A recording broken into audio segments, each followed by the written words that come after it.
24 को इलेक्शन है, 24 को इलेक्शन, 24 को इलेक्शन।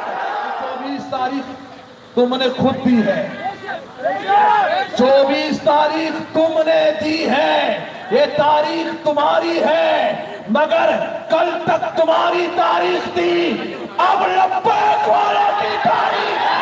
हमारी नमाजें भी यही होगी, हमारी होगी या नहीं? हमारी नमाजें भी यही होगी, हम जुम्मा भी यही पढ़ेंगे, हम जुम्मा भी, हम तो मुतालबा यही है कि हम जुम्मा भी यही पढ़ेंगे और इलेक्शन कमीशन के जिम्मेदारान को भी पढ़ाएंगे, पढ़ाएंगे ना?